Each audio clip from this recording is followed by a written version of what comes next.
Greetings, my scattered brothers and sisters in the Lord. Trust you know that the Lord is with you today wherever you find yourself scattered, and that you know that his presence with you is more than enough for whatever you might face today. We continue to go deeper into Philippians chapter 1 as Paul is kind of bearing his soul to the church at Philippi. And he tells them that through their prayers and the help given by the Spirit of Jesus Christ, that the things that have happened to him, he's confident that they will turn out for his deliverance, turn out for his salvation. And he is hoping and eager that as he faces his trials, that Christ will continue to be exalted in him, whether through life or through death. Now, I want us to pause a little bit here in terms of his belief that what has happened to him will actually turn out for his deliverance, with the prayers of the church at Philippi and with the help of the Spirit of Jesus Christ. What does Paul need delivered from?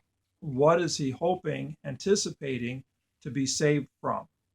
One read on this is that he is believing that he's going to be saved from his incarceration, that he is going to be released. He's not going to have to be put to death at this point. And that's a possibility. But I suspect that there's more going on here, that Paul's not simply saying that through your prayers and the help of the Spirit of Jesus Christ, that I'm going to be delivered from prison or even delivered from execution. I suspect that this deliverance is really a deliverance from Paul himself. See, when I think about what he has shared with them, how what has happened to him has turned out for the advancement of the gospel. And what has happened to him is his plans got blown up and he's been incarcerated, was forgotten in prison or left in prison for a couple of years, and then transported to Rome. A big shipwreck took place in that transport.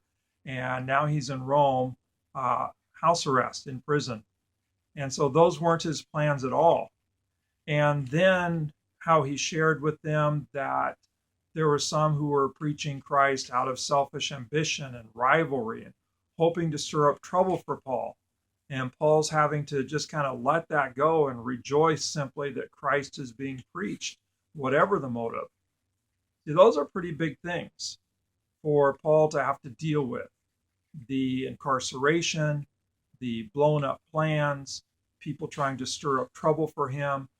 And now he says that the things that have happened to me because of your prayers and the help of the Spirit of Jesus Christ, that those things that have happened to me, as detrimental or destructive as they appear, they're actually being used for my deliverance. His adversity becomes the tool that God is using to deliver Paul from Paul, to deliver Paul from having to have things his way, to deliver Paul from having to be in complete control of not only himself, but everybody else. Kind of delivering Paul from being so self-centered and having to ultimately trust himself, trust his future, trust everything to Christ. Those negative circumstances, that adversity kind of becomes his teacher, becomes a tool that Christ is using to set Paul free to where he fully trusts Christ and lives surrendered to Christ.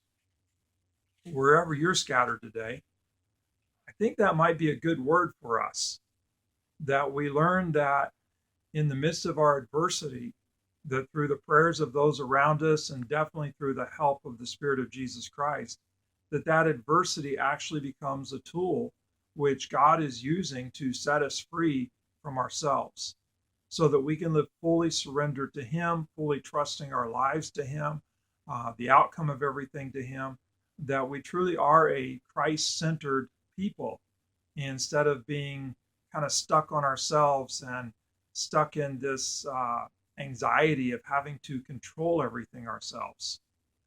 And so begin to have the same confidence that Paul has, that the adversity that you're dealing with, the things that aren't turning out right, trusting that God is using those very things to deliver you from you, to deliver me from me, so that we are a people that fully trust Christ. So, God bless, and wherever you're scattered today, learn from that adversity to fully trust Christ.